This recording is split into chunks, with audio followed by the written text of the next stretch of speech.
Mums nereikia taip šeimos stipriai, kaip reikėjo prieš 100 metų. Čiagi ne kaimas, kad yra 30 žmonių gyvena, iš jų 5 yra laisvi, iš 5 2 nieko gero, tai po 3 potencialų, iš 3 2 neturi ką valgyti, lieka vienas ir tada sakai, aš jį myliu. Turėti ne vieną santykį vienu metu yra visiškai normos ribose kaip tau.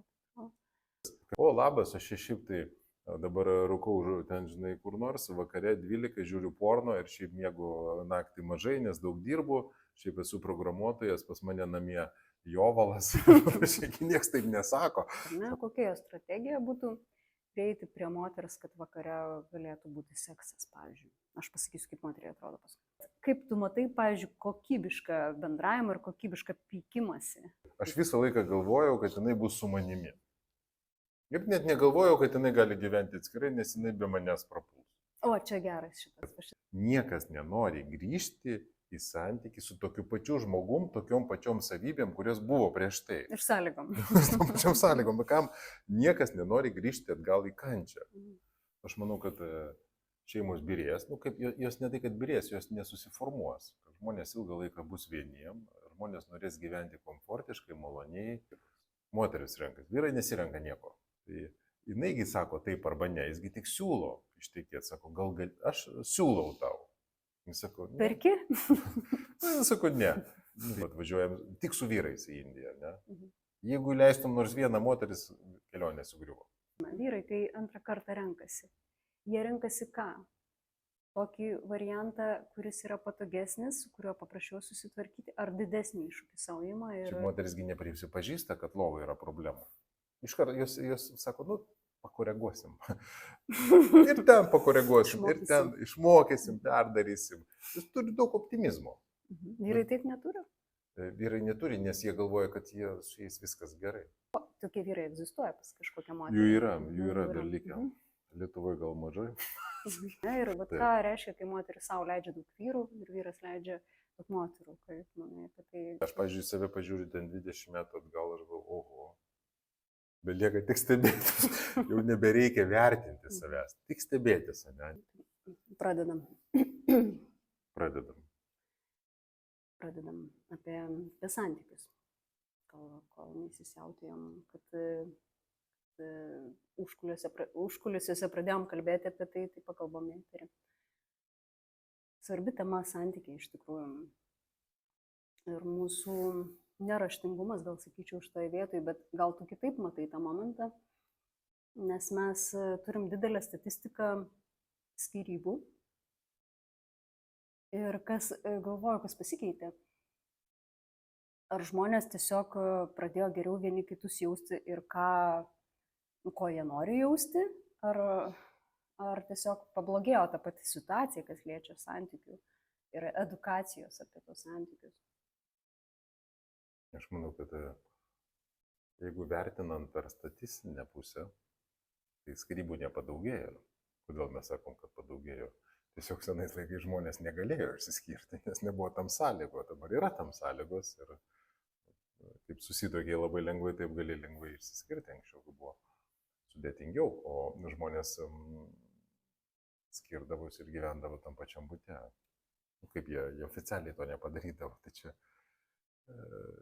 aš manau, kad atėjo dabar tokie laikai, kai žmonės gali pasirinkti lengviau. Jie gali pasirinkti būti santykyje arba ne. Tai todėl skyrybų ir padaugėjo, todėl kad žmonės natūraliai renkasi, vat man netinka kažkas, todėl mes išsiskiriam. Bet tai nereiškia, kad žmonės brandesni yra. Jis tiesiog toks yra, man nepasisekė, tai aš bandau dar kartą. Ir kitko, lietuviai labai noriai tuokėsi antrą ir trečią kartą. Čia pasaulyje retai tai būna, iš kur skaičiau taip. O visam pasaulyje skiriasi žmonės. Todėl, kad keičiasi visuomenės tvarkos, modeliai, normos. Mums nereikia taip šeimos stipriai, kaip reikėjo prieš 100 metų. Dabar, jeigu turi darbą, tai gali gyventi vienas. Iš principo turi vienam tik liūdna labai.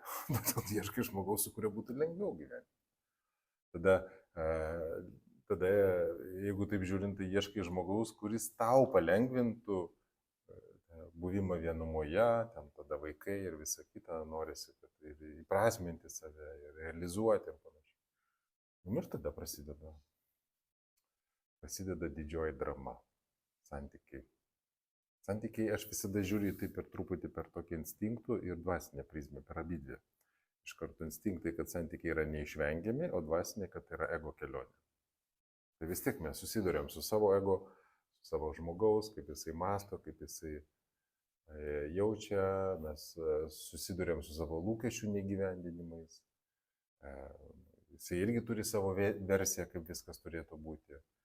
Dar mūsų tėvai ten už nugaros kalba, visi protėviai, kaip viskas turėtų būti gerai, nuostabu ir panašiai. Dabar socialinė ta žiniasklaida visada rodo tik geriausią versiją. Nu ir mes va tokiam, kaip čia, sukūryje gyvename. Iš kitos pusės tai labai jau brandina ir augina. Gerai, tu išsiskiri vieną kartą, antrą kartą, trečią kartą. Po kokio 9 karto jau galvoju, gal vis dėlto su tavim kažkas tai gerai, gal ne su žmonėmis, kurie aplinkui tave. Tai yra brandos kelias. Ir jeigu žiūrint tai filosofinė prasme, tokia jau dvasinė daugiau, tai žmonės, jie tokiu būdu per santykius labai greitai gali pajudėti į priekį. Praplėsti savo akiratį, aš turiu mintyje. Praplėsti akiratį, tai pavyzdžiui, mokytis priimti kitą žmogų tokį, koks jis yra. Čia yra labai sunku. Priimtų tą žmogų, kuris buvo labai kažkada geras, atrodė viskas smagu, o dabar jisai, pavyzdžiui, pasikeitė. Iš tikrųjų nepasikeitė požiūris. Žmonės taip lengvai greitai nesikeičia. Dar po to reikia priimti save, kaip aš šitai reaguoju. Ir va čia prasideda tokia dvasinė raida. Kadangi mes apie tai nežinom, mūsų niekas nemokina, tai jau kaip gaunasi, taip gaunasi. Tai kai žmogui yra 20 metų, jis tada pradeda, sako, man reikia santykių ir aš noriu iš karto antros sielos pusės. Nes jis žino, kad socialiai taip priklauso gauti tokį dalyką. Taip, antras sielos pusė yra. Jis yra tik tai, kad pasirinkimas dabar didelis. Žinot, yra daug žmonių pasaulyje ten. Tai įsivaizduokit, jeigu suskirstint per pusę, ten, tarkim, 4 milijardai žmonių pasirinkimas, tai kurį rinksimės? Jeigu Facebook'e yra milijardas vartotojų, tai kurį renkamės? Ne? Kaip išsirinkti? Va čia prasidėjo problema. Bet moteris dažnai nemato, jie sako, nėra to pasirinkimo, nėra gero pasirinkimo aplink. Todėl, kad nori, kad tai iš karto būtų kaip ir filmuose, kad būtų aišku, nueini ir iš karto tas vyrukas pamatė ir suliepsnoja ten viskas, kas turi suliepsnuoti. Ir tada, čia aišku, geismas šitoje vietoje padeda, instinktas. Bet vėlgi, o jeigu ne, nesgi gali rinktis, čiagi ne kaimas, kad yra 30 žmonių gyvena, iš jų 5 yra laisvi, iš 5 2 nieko gero, tai po 3 potencialų, iš 3 2 neturi ką valgyti, lieka vienas ir tada sakai, aš jį myliu. Tai anksčiau nemyliu, ten kaip karvę parduodavo. Taip, tai buvo paprasta. Buvo paprasta ir ta meilė ten toksai, sako, po to įsimylėsi. Nes taip buvo lengviau gyventi, o dabar gali rinktis. Yra, taip, nežinau, man močiutė sakė prieš mirtį, sakė, gerai, kad tu turi kažką, bus lengviau jums gyventi. Taip labai užstrigo tie žodžiai, kad lengviau bus gyventi. Ir aš galvoju, bet santykiai nebuvo pirminis momentas, buvo tas išskaičiavimas, kad lengviau gyventi kartu. Visais laikais tas buvo, čia dabar prabanga yra per jausmų prizmę žiūrėti. Dabar prabanga? Dabar prabanga, nes mes mylim, mesgi nežiūrim, kas už to žmogaus yra, kokia tėvai, šeima, istorija, protingas jisai, talentingas, ar tiesiog, instinktas visada, ypač pas moteris, sako, mums reikia žmogaus, kuris galėtų apsaugoti mane emociškai, fiziškai ir panašiai. Labai viskas paprasta.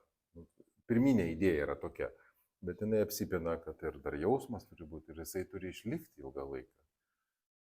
O vyras tada? O vyras jis visada žiūri, kad jam būtų įdomu, kad būtų įkvėpimas ir kad jo rūpintųsi, patenkintų jo visus poreikius. Pirminė dalis, tai aš manau, kad vyras jam turi būti įdomu ir kad būtų ir malonu su moterim gyventi, ir dar, kad jie įkvėptų, nes vyrai dažnai nežino, ką jiems reikia veikti gyvenime.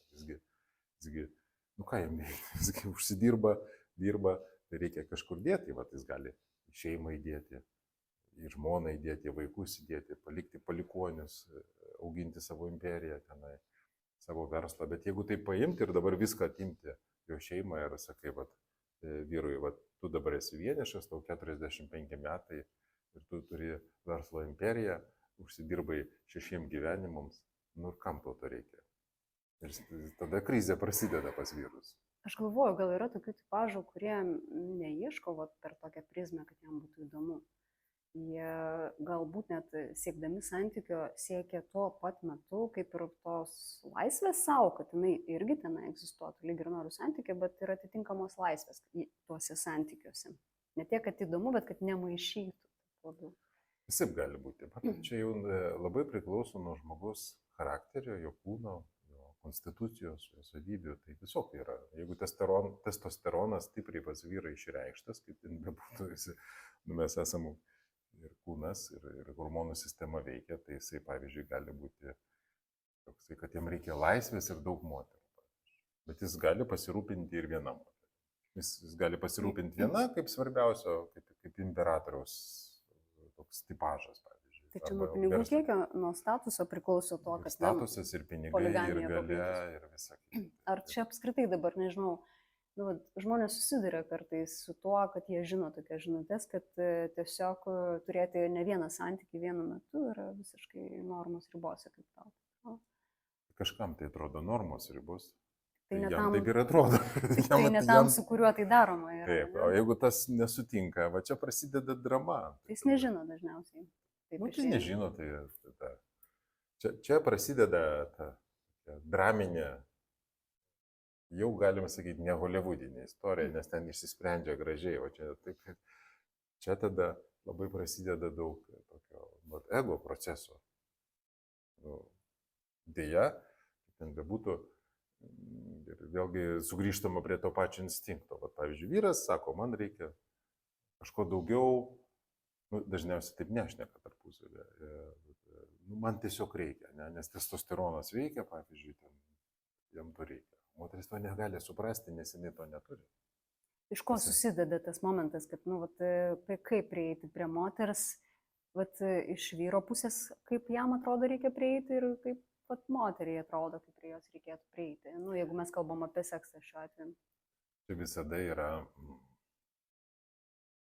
Tai visada yra komunikacijos ir diplomatijos požymiai, kai žmonės suaugę, jie pasikalba apie tai.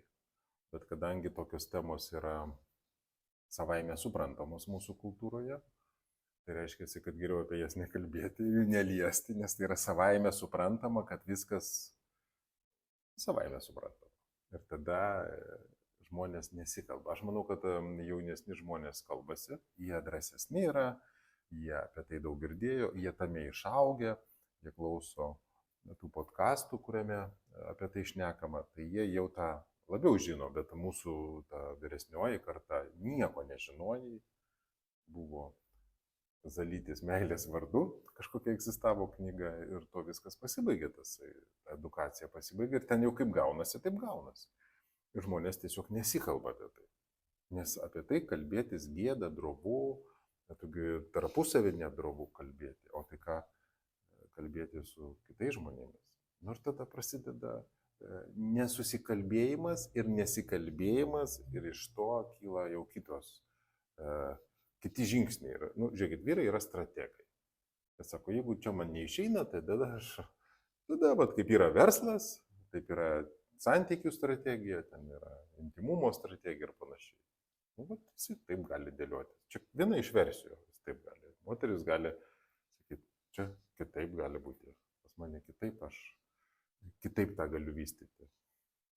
Čia turbūt priklauso labai nuo žmogaus asmenybės, aš galvoju, taip kaip jam atrodo, kaip jisai supranta, kuriame jisai yra suvokimo lygyje.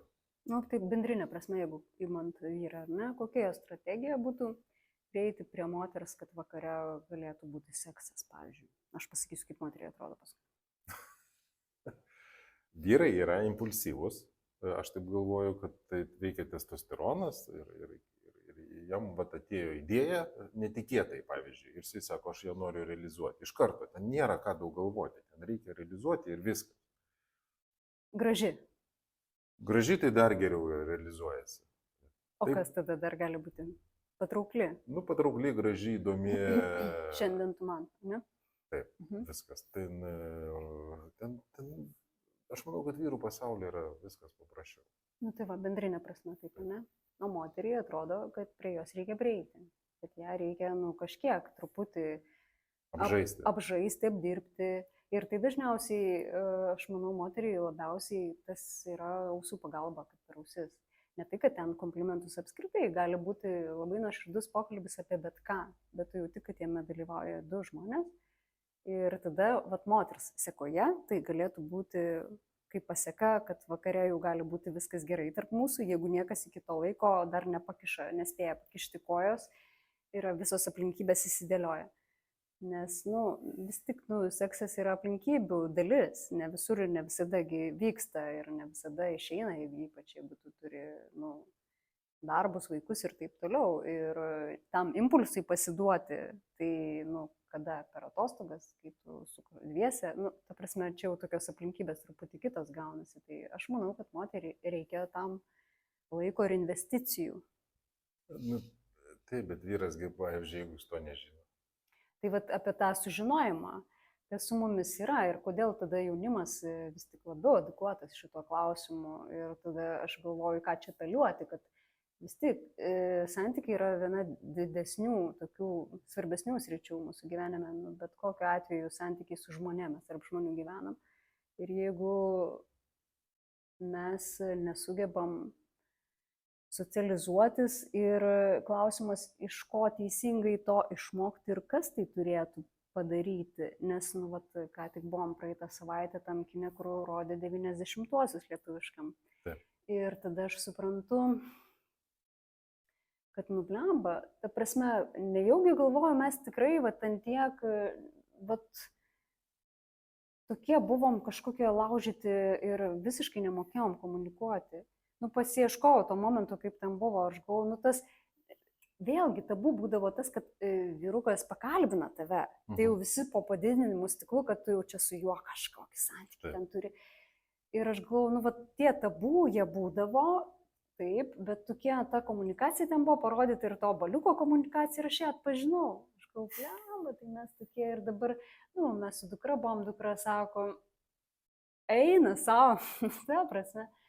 Kaip jūs ten kalbėjotės visi ir aš suprantu, kad tai buvo. Ir aš galvoju, kas tada mus išedukavo tokiu būdu, kad mes pradėjom kalbėtis, nes vėlgi, jeigu tu išaugi tokioj terpėj, kur partnerystėje, nu, kaip ir nekalbama ten labai stipriai daug, arba kalbama iki tol, kol tas ryšys tik tai prasideda, o paskui ką ten kalbėti, nes dažniausiai vyras sako, jeigu tu nori pakalbėti, tai tu jau turi kažkokią problemą. Nu, tai sakyk ją, spręsim tada. Nu, vat pokalbio tematika būna tokia ne šiaip savo, kad, bet duok problemą, mes ją išspręsim ir tada jau, nu, pagal strategiją viskas. Tuo metu buvo patirtis. Tada žmonės gavo žinias per patirtį. Nu, vat, aš bandau susikalbėti, man nepavyksta. Tada aš bandau ten susikalbėti, ten nepavyksta. Gal ten pavyksta, ne? Ir jeigu, kaip žmonės, jie sako, aš myliu tada, mūsų smegenis, jau žiūrint per tą instinktų prizmę. Ir kiek domėjausi, mes mūsų smegenis atpažįsta per kvapą, per vaizdą, per garsą, per daugybę, ten virš 50 kriterijų, kad šitas žmogus tinka ir su jo palikuonis bus labai geri, ten genetiškai sveiki ir visa kita. Ir tada įvyksta įsimylėjimas. O kaip vyksta taip romantinio atžvilgiu? Su tuo žmogum yra lengva. Daug lengviau susikalbėti, negu su prieš tai 10, pavyzdžiui, vyrukui merginų. Nes jis su viena kalbasi, jinai tenai labai protinga, jis pasijaučia kvailas, tada jisai su menininkai kalba, jinai ten apie meną, jis irgi supranta, kad jisai kvailas. Nu, ir jis galvoja, suranda tai, kas jam, jis ką pasako, jam taip atsako, sako, nu, čia jinai mane supranta. Kaip su Bahūru pasikalbėjau. Nu, vadinasi, jinai kaip būdavo toksai žodis sava. Kitaip sakant, aš ją suprantu ir jinai mane greičiausiai supranta. Gali būti, kad pas ją buvo lygiai tokia pati patirtis, kad jinai bendravusi 10, ten vienas tik apie pinigus, kitas apie sportą, su trečiu nėra ką kalbėtis, ten ketvirtas geria, nu su šitu dar galima kažką daryti, o šeimos vis tiek reikia. Nu vis tiek reikia, tai iš ko rinktis. Matot, tada prieš 30 metų, ten 40, tai būdavo nu, vis tiek tas siauras ratas. Ne? Tai tada, nu ką tu ten kieme gyveni, tai vat, ir tam filme ten rodo, aš irgi mačiau, Tai jiegi kieme, nu vienas tenai ten, kitas ten, nu tai viskas. Laukdavo vieni kitų, nes telefonų nebūdavo. Taip, sėdi, lauki, taip, arba skambini per tėvus ir panašiai. Tai tuo metu buvo visai kitokia istorija. Dabar viską tu turi savo kišenį ir iš karto gali rinktis. Bet tai situacijos nepalengvino, o pasunkino, nes tada buvo galėjai rinktis iš 30 žmonių, o dabar rinkėsi, pavyzdžiui, iš visos šalies ir bandai išsirinkti pagal kažkokius neaiškius kriterijus, nes nebendraujigi. Taigi žmogus nerodo savo tamsaus to veido pusės, jisai rodo tik gerąją pusę. Tai jeigu žmonės susirašinėja, visada rašo tik tai gražius dalykus. Nesgi nerašo, koks vyrukas, o labas, aš šiaip tai dabar rūkau ten, žinai, kur nors, vakare 12 žiūriu porno ir šiaip miegu naktį mažai, nes daug dirbu, šiaip esu programuotojas, pas mane namie jovalas, šiaip niekas taip nesako. Sako, aš dirbu progresyvioje IT kompanijoje, ten gaunu turbūt labai gerą atlyginimą, nors taip nėra ir panašiai. Matot, žmonės rodo savo tą gražų veidą ir tada labai visiems sunku atpažinti, kaip yra iš tikrųjų. Mes visi vaikštom labai gražiai apsirengę, su tokiom gražiom kaukėm, tokia, sakykime, kaip įvaizdis galėtų būti tokie šventiniai žmonės.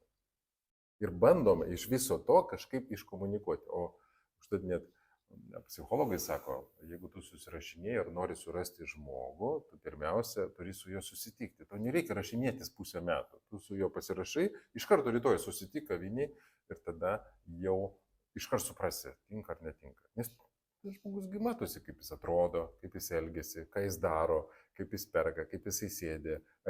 Bet matosi tik tai tiem, kurie mato, aš galvoju. Bet tu dabar kalbėjai, aš gal kokią sritį edukuoti. Tai vis tik edukacija ne tame, kaip mums techniškai pasirinkti ir strategiją susistatyti, o kaip mes gebam pamatyti vieni kitus. Tai nuo kažko pradėti reikia. Tai vat ir gaunasi per praktiką. Taip, tada reikalinga praktika, o praktika greičiausia bus iš 10-9 pasakys nieko gero. Tada nusiveliu savimi, tada prasideda jau savivertės klausimai. Bet kaip tu sakai, lietuviai mes vis tik linkę bandyti, kaip tokie pelikanai, stojamės dar kartą ir bandom. Taigi mes tauta, kuri niekada nepalūžta, mes kad ir pykstam, protestuojam, bet vis tiek darom. Mes vis tiek darom ir darom. Išgyvenam, reiškia. Taip, pas mus tokia, jeigu kultūra, žiūrėkit, kaip pas mus ten gali mokesčiai didėti, ten keistis, mažėti, mes supykstam, pasinervuojam ir bandom toliau viską peiti. Mes tokie esame, toks charakteris mūsų. Ir todėl mes galim pykti ir išvažiuoti iš šalies, po to iš to šalies vėl grįžti atgal, bet visada protestuojam, bet darom. Ir santykiuose mes galim protestuoti, bet kažką daryti. Ten jau kaip išeina, tai. Jeigu taip pritaikyti savo tą itališką temperamentą, tai ten žmonės apskritai, jiem tas pykimasis yra kultūros dalis. Taip. Mes čia tik tai save gal disciplinuojam taip ir kad taip, čia turi būti labai taip. Kaip tu matai, pavyzdžiui, kokybišką bendravimą ir kokybišką pykimąsi, kaip žmonės tiesiog geba kokybiškai pyktis. Jie aiškinasi, gal ir ten labai aštriau, bet tai yra tokia geriau gal negu kad visai nesišneka tarpusavy. Tai pyktis yra gerai, nes tai ir yra santykis. Santykis nėra vien tik tai gražus atspalvis, ten turi būti visokius spalvų. Tai pyktis, aš galvoju, labai gerai ten viešoje erdvėje. Mes prisibijom to viešumo restorane, sėdi irgi. Aš tai sakyčiau, pyktis tai yra ginčas, bet ginčas labai svarbu kalbėtis apie tai, apie ką mes susigyčiam, bet ne apie visą istoriją, praeitį, ten politinės pažiūras ir panašiai. Turim čia problemą. Keliasi visas archyvas, kad jeigu mes nevilktumėm to archyvo paskui save, tų patirčių ir tų priekaištų ten, kurie ten prisikaupia, tai matyt, tas pyktis ten iš vis būtų, nepadariau, ir gerai, ir einam toliau nedaryti ten ar daryti. Ta prasme, tai va taip tada į tą momentą, bet jeigu ten, o tu visada taip nepadarei, tai tada, mes prikaupiam. Ir blogiausia tai, kad kai ateinam ant skyrybų slenksčio, kaip sako žmonės, ir tada pasipasakojam kažkam, kam arba aprašyti, ten reikia tas istorijas, ir tada tu supranti, kad tas žmogus parašė kažką neįtikėtino. Jūs lyg ir kartu gyvenat, o jisai parašė vieną istoriją, o tu parašai visai kitą vaizdą to paties. Ir kur tada buvo tas susikalbėjimas, ir kaip jūs ten vienas kitą supratot.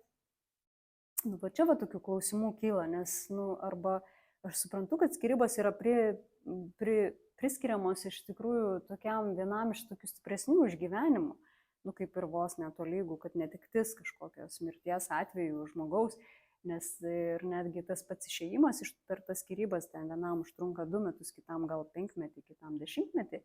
Ir jis ten dar kraujuoja ir negali rinktis kito, nes kitas jau vis tiek atneš kažkokius, tai arba teks jam sugerti tą visą, arba nu, dar kažką papildomai atneš. Bet, nu, vat, skyrybos tai ne visiems ten, aišku, taip lengvai ir pavyks įsiskirti, galų galia techniškai, jeigu tu turi vaikų, tai tos skyrybos jos kaip ir tu negyveni su žmogum, bet santykis vis tiek egzistuoja dėl vaikų. Tobulėjam ant akių. Aš kartu viską. Žiūrėk, reikia, čia yra, aš sakyčiau, čia dvasinė branda, nu jinai gali būti tam kaip pavadinsi, arba išminties dalykai. Jeigu mokė gražiai išsiskirti, tai mokės ir toliau gražiai gyventi. Jeigu, čia yra kas, ambicijos, kovos, mane įžeidė prieš 20 metų, tavo tėvai įžeidė, nu ir ką.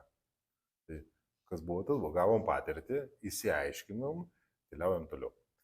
Ne, mes varamės, pykstamės ten ir dėl to nesutariam. Taip, bus santykis toliau, na jeigu yra vaikai ir žmonės išsiskiria, turi bendrauti. Bet ten tada karas prasideda, keršyje, bando kažką įrodyti, nu kam viso to reikia. Čia tiesiog yra tokia paauglistiška versija, paauglių versija, skyrybų, gali būti brandi versija, kas ką renkasi. Dažnai, kad žmonės išgyvena visą tai ir tampa daug protingesni. Tiesiog išmintingesni tampa. Ir sako, va, čia buvo mano klaida, čia aš susimojau, čia aš kažko nepasakiau, čia tas žmogus man kažko nepasakė. Nu, bet kaip gavosi viskas. Aš neturiu tokios patirties, bet visą laiką taip pagalvodavau, kas yra ta riba. Kai, nu, būna žmonės, kad ir skirtis moka kokybiškai, lyg ir yra tokių pasakojimų, bet nu, kada tada tu supranti, kad jau tau nebepakeliui su to žmogum, kada jau jį reikia paleisti. Aš galvoju, kai supranti tada, kad lengviau bus gyventi atskirai negu kartu. Nes iš esmės santuokos principas, kad dviems yra lengviau gyventi, maloniau, įdomiau šitam pasauliu negu vienam. Tai jeigu gyveni dviese ir matai, kad jau vienam būtų lengviau gyventi, gal čia ir klaidinga, gal tik taip atrodo, bet jeigu lengviau, tai tada išsiskiri ir gyveni vienas. Arba ieškai kitą santykį, nes taip yra lengviau. Bet tai nereiškia, čia galima ir tuose santykiai bandyti ją atitaisinėti ir panašiai. Bet čia labai svarbu, kad būna žmonės pavargsta. Jie pervargsta ginčytis, pyktis, nesutarti, jie nemoka, negirdi, nežino, labai daug ambicijų. Pas mane ateina pasikonsultuoti, aš kartais paklausau, aš taip kartais galvoju, kas pas jūs darosi, galvoju, žinai, koks vyras gali sakyti, aš visą laiką galvojau, kad jinai bus su manimi. Ir net negalvojau, kad jinai gali gyventi atskirai, nes jinai be manęs prapuls.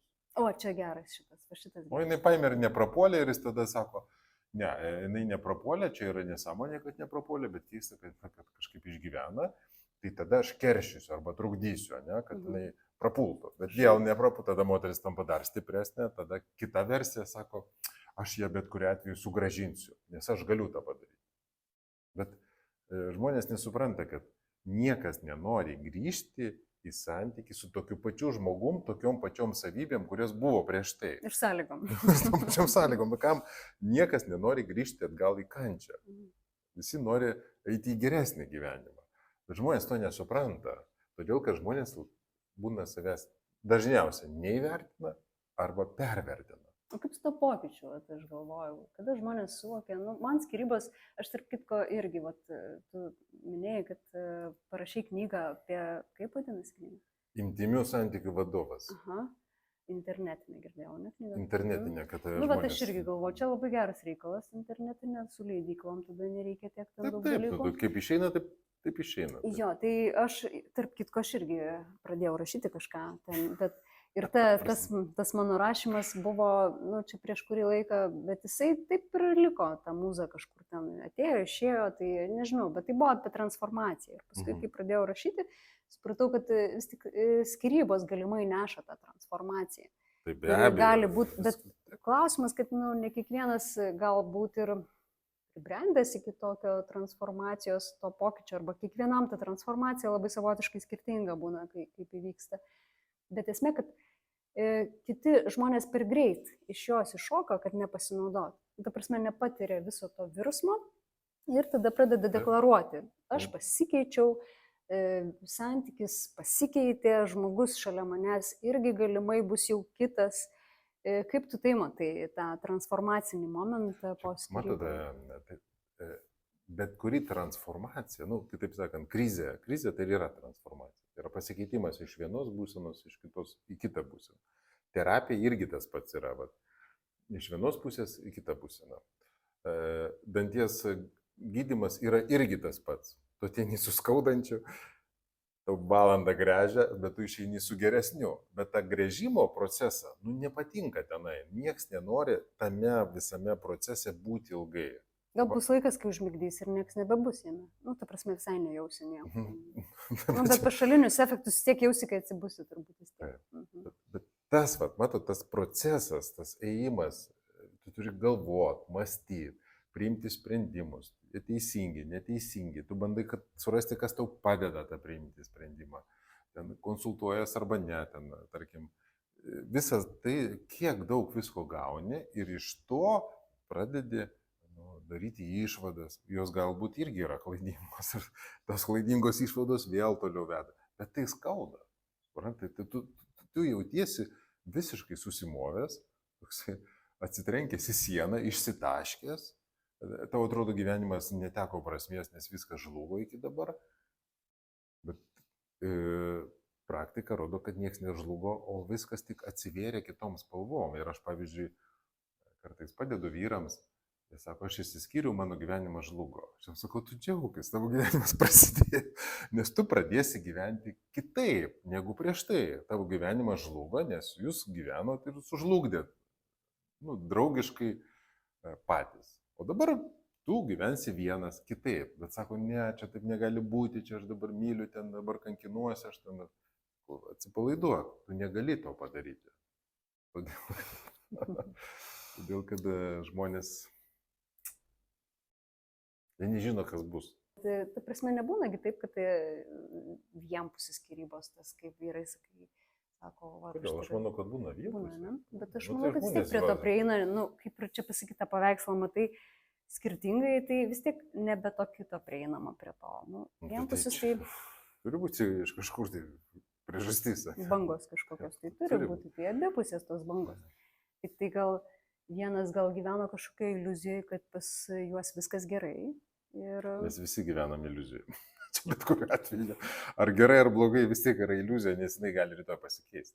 Matot, čia yra įdomioji dalis, ką vakarai labai įdomiai, kuo skiriasi vakarai ir rytai. Rytų filosofija, vakarų psichologija, sakykime. Vakarai remiasi, sako, iš jausmo gyvenama, ne? Iš jausmo. Rytai jausmą atmeta, todėl, kad tai yra laikina.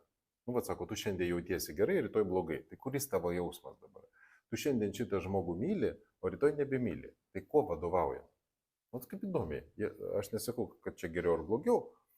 Vakaruose mes sakom, bet aš gyvenu iš jausmą, bet vis tiek jis keičiasi. Šiandien toks jausmas, praėjo pusę metų, žmogus pasikeitė. Ir ką, ir pasikeitė jausmas. Ir tai jeigu remtis vien tik ant to, tai tada nebelieka stabilumo. Todėl rytų, tarkim, tradicijose santuoka išlaikoma ilgiau, todėl, kad ten daugiau remiasi ekonominiais principais, nes tai yra kitas, tai yra ne jausmas, tai yra ekonomika, o jausmai ant viršaus. Vakarų pasaulyje ekonomika nustumiama į šalį ir tada viskas ant jausmų. Tai čia dėl to gerbuvio. Dėl to, kad, bet tai anksčiau, kai to gerbuvio nebuvo, tai buvo barteriniai mainai. Ekonomika ta pati būdavo ir tada ir netgi iš tos ekonomikos ir gimdavo kažkokie jausmai ir ten pavydai ir dramos. Matot, ten jeigu santykiai remiasi ekonomika, tai tada viskas supaprastėja. Viskas daug paprasčiau. Čia yra mūsų santuokos ryšys, o mūsų jausmai, ten emocijos ir visa kita gali būti atskirta nuo mūsų santuokos. Todėl net čia senovės tai didikai, jie galėjo daryti, ką nori. Čia yra santuoka, o čia yra mūsų kitas gyvenimas. Bet kai apvesdindavo ten pagal tuos barterinius mainus, aš tokį žiaurų filmą lenkišką esu mačius tapytą, kino teatre žiūrėjom labai, nes labai įdomiai padarytas momentas. priminė tos lietuviškus senus laikus iš knygų, bet tai buvo irgi parodyta ta mintis, kai žmogus nesutinka su tuo barteriu, kai jis yra apvesdinamas, nes jaučiasi turinti savo jausmus ir tokiu būdu gaunasi taip, kad ir tas kitas žmogus irgi lyg ir jaučia tos jausmus, kuris yra kažkur šone paliktas ir jie tą savo santykį mėgina kažkaip kurti ir puoselėti, nepaisant to, kad jau barteris yra padarytas kitaip. Ir tokiu būdu, kas žiauru, ta prasme, kaimas susidaroja su šitų santykių buvimu. Taip, visuomenė niekada nepalaiko tų žmonių, kurie nesilaiko tos pačios visuomenės nustatytų normų. Tik kad normos keičiasi, bet čia žmonės gyvendami to nežino. Bet gal jie tokiu būdu ir keičiasi, kad kažkas išdrįsta taip. Tie reformatoriai, jie kaip taisyklė gerojų nebaigia. Miršta anksti. Jie pakeičia dalį ir viskas. Bet kažkam tai matyt gal pagal tą gyvenimo likimo prizmę priklauso būti tuo reformatoriu, nes kitaip to pokyčio neįvyksta. Pasaulis turi keistis, eiti į priekį, ko mes labai nenorim. Kartais, man atrodo, senais laikais žmonės geriau gyveno negu dabar. Mes visada keičiamės. Mums neišeina statiškais būti. Mes visada turim suprasti, kad viskas gyvenime keičiasi. Todėl vėlgi rytų filosofijos prizmė ir viena iš pirmųjų taisyklių yra suprasti, kad tavo gyvenime viskas keisis. Tavo požiūris keisis, šalia esančio žmogus požiūris keisis, tavo kūnas keisis, kad viskas, darbai, aplinka, visuomenė, gyvenamoji vieta, viskas visą laiką keisis. Kaip tu galvoji, ką keisis dabar? Mes matom tos tokius, dar tos senelių laikus, kur dar knygose šiek tiek, kad jie tokie, tokie prietimoje, kad vienas kito ten nematė, ten patamsi viskas vyksta, jie net nežino, kaip šviesoje viskas atrodo ir ten panašiai ir taip toliau. Ir tada viskas šviesėja, lyg ir atvirėja, viskas pradeda netgi į viešas erdves lysti ir tai kaip tokia provokatyvi forma. Kaip tu galvoji, į ką tai keisis? Nes galų gale mes nekalbam apie tai, kas dar buvo prieš tai. Kažkaip net gal taip tiksliai ir nežinom, kaip tai atrodė.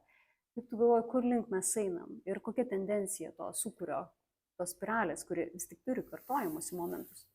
Tai nieko naujo nėra, ko žmonės geriau gyvena, tai jie mažiau turi vaikų, mažiau santykių ir jie yra patogus tie santykiai. Mes ir einam į tą pusę.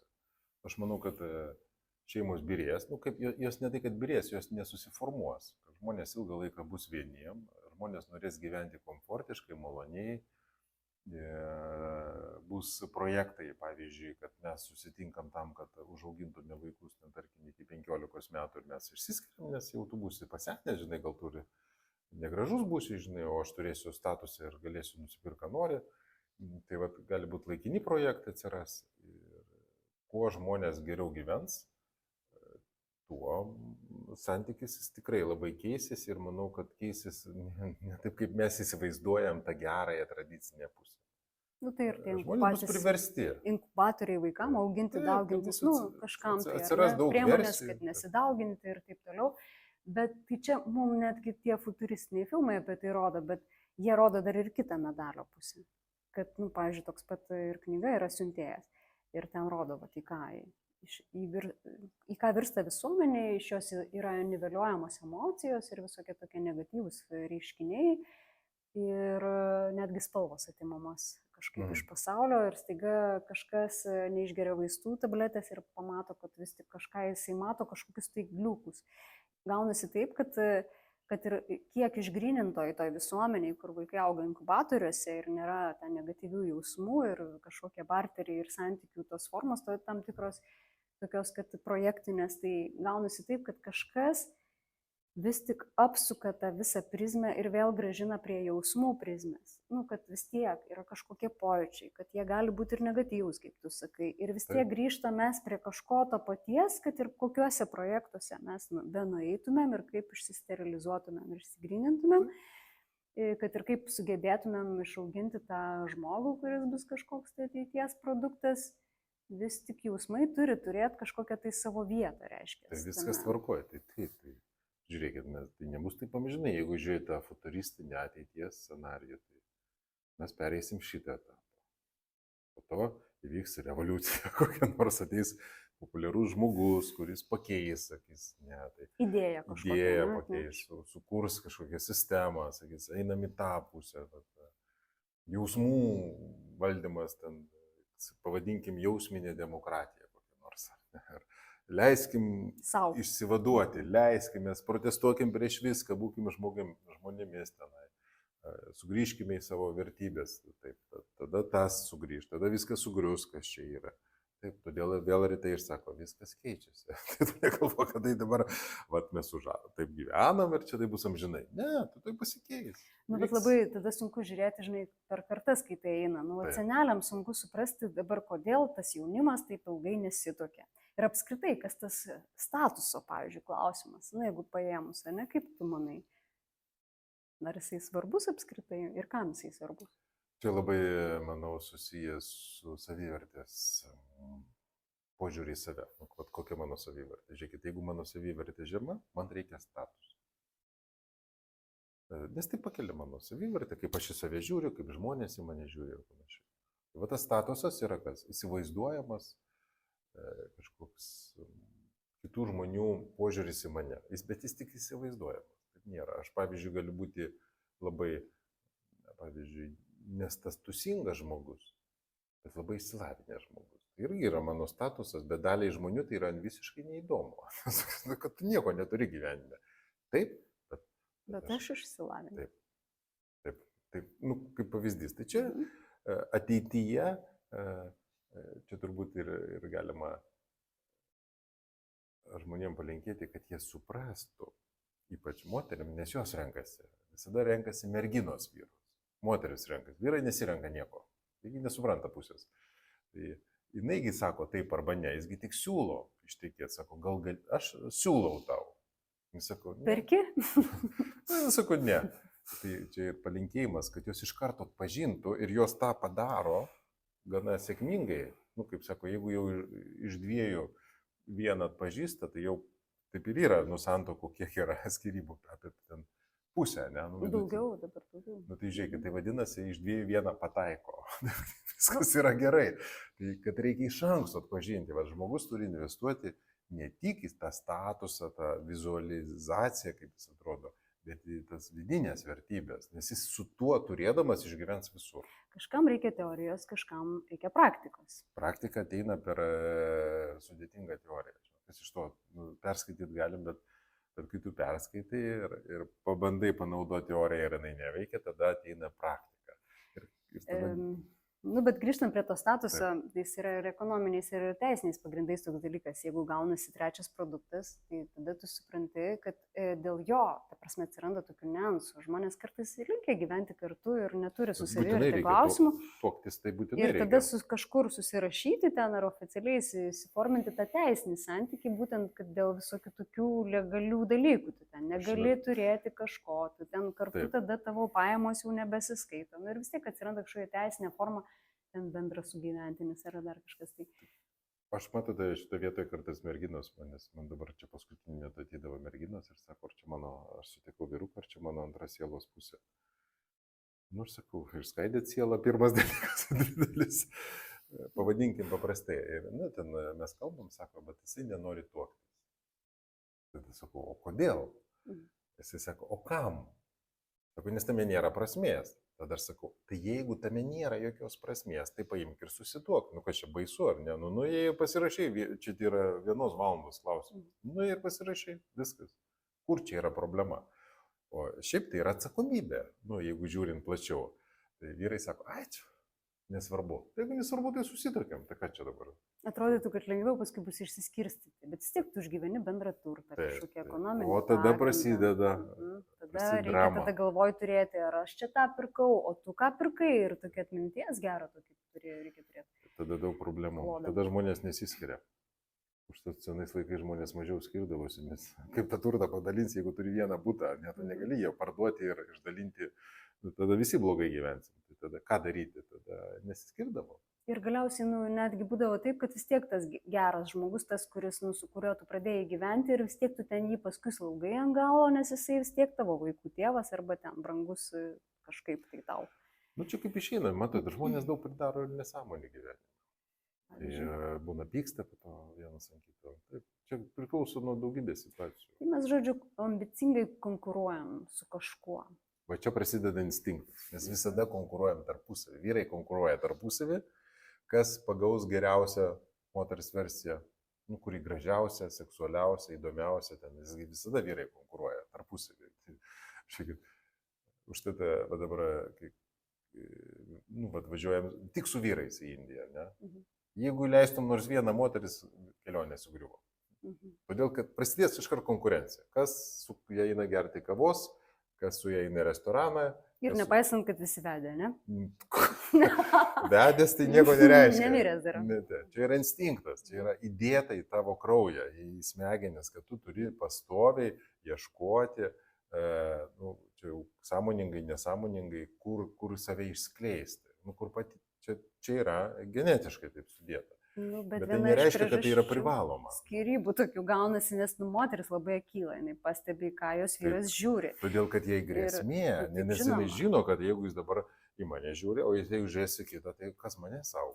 Bet iš esmės mes taip paskirstyti, kad mums užtenka vieniem kitų, nu vyrų statistiškai mažiau kaip ir gaunasi, bet mums užtenka vis tiek kažkaip mes, nes daliai galbūt ir nereikia to bendro gyvenimo, jie ir vieni gerai jaučiasi. Bet turėtų būti pasiskirstimas dėl to, kad mes labai skirtingi. Ir, pavyzdžiui, ne visos moteris patrauklios visiems vyram. Nu, gal ten tam kartui net kavos išgerti, taip sakai, bet iš esmės ne kiekvienas galėtų gyventi su kiekvienu. Tam yra mūsų išsilavinimo, kažkokio įsivystymo ir mąstymo būdai, tipai ir dalykai, kurie, nu, neįdomus yra kažkam tai. O kažkam jie labai patrauklus ir įdomus. O kaip tu, pavyzdžiui, vat, nežinau, aš tai bandžiau stebėti, bet grinai tai per savo prizmą. Vyrai, kai antrą kartą renkasi, jie renkasi ką? Tokį variantą, kuris yra patogesnis, su kuriuo paprašiau susitvarkyti, ar didesnį iššūkį savo ima ir tada jau ima tokia moteris, kurią dar įdomiau būtų nesusitvarkyti, pavyzdžiui. Aš manau, kad jis renkasi moterį, su kuria lengviau. Jis su viena nesusišnekėjo, tai greičiausiai galbūt nu, ten būna, kad susišneka, bet nebūtinai jisai yra teisus. Jis rinktis gali, gal tuo metu ir susišneka, ne, kol renkasi, bet po to vėl gali būti toks pat atsikartojantis scenarijus. Čia, kol pats su savimi nesiaiškina, tai tol neaišku. Bet aš manau, kad vyrai visada renkasi, nu, kaip paprasčiau. Žiūrėkit, vat yra vieno psichologo klausiau, jisai sako, žiūrėkit, kaip renkasi vyrai. Vat pačioj primityviai, vat jaunas vyrukas, jam 20 metų, jisai sako, man reikia moteris. Aš jau pats apie save kaip pagalvodavau. Nu ką tu ten daug galvoji, kad tau 20 metų. Svarbiausia, kad būtų malonu, kad būtų gera.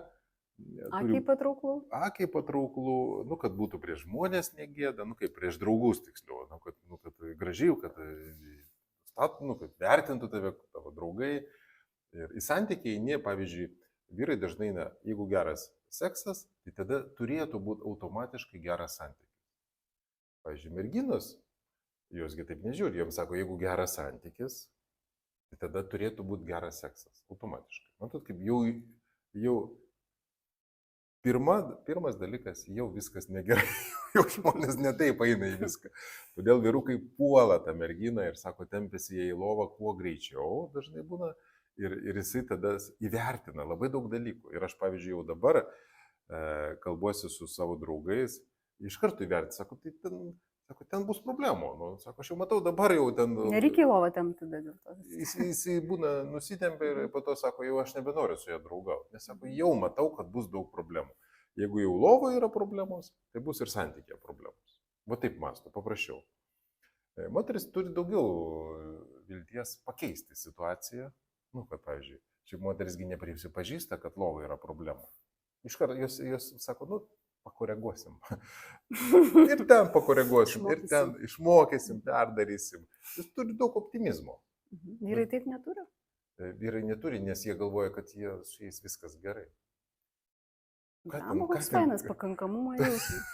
Kodėl moteriam taip skirta būti tokiam nepakankamam, kad jam reikėtų vis tik kažką pritraukti į tą zoną, kad užsipildyti? Aš manau, kad, matai, čia yra, jau mes truputį daugiau keliaujam į tokią emocijų ir jausmų sferą ir tenai Žiūrėkit, moteris, jos nori, kad tas vyras jaustų daugiau, kad būtų emociškai ir tas koregavimas su tuo yra susijęs, kad ir daugiau ištraukti idėjos, jausmo, tas pačios emocijos, o vyrai nesupranta, apie ką šneka. Moteris bando pritemti jį prie kažko, kad būtų smagu gyventi. Moteris į pasaulį nežiūri logiškai, jinai žiūri per kitą visai pusę. Jinai žiūri, sako, koks jausmas dabar. Ne? Žinot, tas klausimas, kaip tu jautiesi, vyrui visada neaišku, ką atsakyti. Kaip aš jaučiuosi. Tai reiškia, kad darbė yra blogai, tai čia aš blogai jaučiuosi ar ne, bet aš ten išspręsiu. Tai dabar ten gerai ar ne? O tas viršininkas yra blogasis herojus. Tai čia dabar yra karas viduje, ne? Tai čia gerai ar blogai? Jis nežino, kaip atsakyti. Kai teko vesti visokius seminarus, tai vyro paklausė, kaip tu jautiesi, jisai sako, o ką man reiktų atsakyti. Ir kai gongai skamba, pavyzdžiui, po gongų, aš kartais užduodu, kaip jaučiatės, ir vyrai sako, o ką aš turėjau jausti? Kai tuo tarpu moteris gali valandą kalbėti, kaip jautėsi, kaip keliavo, kaip buvo kelionė, jinai gali jos tarpusavy iš karto kalbasi. Pavyzdžiui, jeigu tik moterų kolektyvų darau sesiją, tai aš iš karto pabaigiu ir aš sėdžiu. Ir jos visos šneka, dalinasi, plepa, ten galvoja, ten kažkas verkia, kažkas džiaugiasi. Jeigu vyrai, tai jie... O sako, o kokiu dažniu vibruoja gongai? Technologija. O kur pirkai? Kur pirkai, iš kur gavai, tai viskas yra technologiškai pasakyta. Kaip skirtingai yra. O ką darysi po to, ne iš karto? Tai matot, ir jie nesupranta net, apie ką reikia kalbėti. Bet gal mes tokie ir faini, kad jie tokie skirtingi. Nes, žiūrim ir niekaip nesuprantam, kaip tas vyras veikia. Iš esmės ir visai smagu pasižiūri toks. Kiek meno pasaulyje iš to sukurta, kiek dramos, žiūrėkit, visas Hollywoodas, visi vudai. Kiek ten viskas, ten vyras su moterim bando susišnekėti, visas filmas. Visose filmuose nėra praktiškai dabar tokių, kur ten tik tai visi geri. Čia mūsų tokia varomoji jėga, reiškia, mes taip vienas. Taip, mes skirtingai matom pasaulį ir užtai čia ir yra tas dvasingumas, todėl kad aš, pavyzdžiui, jau suprantu, kad žmogus, jis tai, ką girdi, ką mato, ką aš šneku ir panašiai, jis visiškai kitaip supranta negu šalia sėdint. Ir jis gali padaryti visiškai bet kokią išvadą. Ir tokie vyrai, kurie geba apie tai šnekėtis, tai moteris vienos traktuoja kaip silpnus, kitos traktuoja kaip labai tokius einamus. Ta prasme, retus egzempliorius, kurie vyrai apskritai geba šnekėti, įvardinti kažkokius dalykus, arba ten geri klausytojai, kai moteris daug šneka. Tai ir jos dažniausiai pastebi tokius erdvėje, kad pas kažką jos egzistuoja, tokie vyrai egzistuoja pas kažkokią moterį. Jų yra dalykai. Lietuvoje gal mažai. Todėl užsieniečiai, žiūrėkit, kodėl lietuvių moteriams patinka užsieniečiai. Pirmas dalykas, Lietuvoje mažiau moterų, čia natūraliai reikia išsivažinėti kažkur tai, bet todėl, kad jie, pavyzdžiui, kokie prancūzai, italai, jie bent jau apie tai šnekasi. Indai kokie, jie šnekasi apie jausmus, apie emocijos, kaip jis dabar šiandien jaučia, taigi labai patinka. Lietuviai visada, negalima taip visiems sakyti, bet dažnai būna atsakymas, normaliai viskas. Koks klausimas, kaip jautiesi, normaliai. Apie ką vyrai norėtų šnekėtis? Ar jie norėtų taip pat kaip su vyrai šnekasi ir su moterimis? Vyrai su vyrai šneka apie pasiekimus, rezultatus, konkurenciją, technologijas ir ten apie jausmus. Žiūrėkit, jeigu vyrai su vyrai sako, man su jie nesigauna, sako, guli. Sako, aš kažkas kartą, kai vyrai man konsultuoja, tai sako, nesąmonė guli. Nesuprantu, ką su juo daryti. O paklausti neišeina. Jis sako, tu atsiverk. Jis sako, o negaliu. Jis nežino, ką daryti toliau. Viskas. Jis nori, kad jinai atsivertų, jinai negali. Čia mes apie seksą kalbam dabar. Tarkim, apie seksą. Tai čia galbūt visaip. Ir jis nežino, ką toliau dabar daryti. Kaip atverti. Jis neturi žinių, jinai neturi žinių. Tai kursai būna gal kokie nors? Tai kasgi tos eina kursus, kiek aš bandžiau, pavyzdžiui, viską organizuoti ir kalbėti šitom temom, taigi moteris tai jos su mielu noru ateina, vyrai tai neina, jie sako, taigi viskas aišku. Kaip tam filme, kur buvom ne kartu, bet buvom, tai tengi knygutę padėjo tėvas. Jis labai gražiai paaiškino. Viskas yra šitoj knygeliai. Taip, imk ir skaityk. Viskas. Ir tasai. Ir jie O jisai- skaitė, ir jie Taip, skaitė taip. O kas, įdami. žiūrėk, net filme viniojasi, kad jisai skaito su draugu. Jisai Taip. ne su tėvu skaito, jisai Ne. su draugu ten tipo, girdi, pažiūrėk, kaip čia rašo. Nu, jis reiškia, o kitas bando iš savo, žinai, vyrai, kaip jie sako, ašgi turėjau 100 moterų, aš šiaip minimum žinau viską. Tai ir aš tau galėčiau patarti šitą temą. Bet čia yra vyriškas toksai ego, kad aš žinau. Iš tikrųjų, tai nežino niekas ten per daug.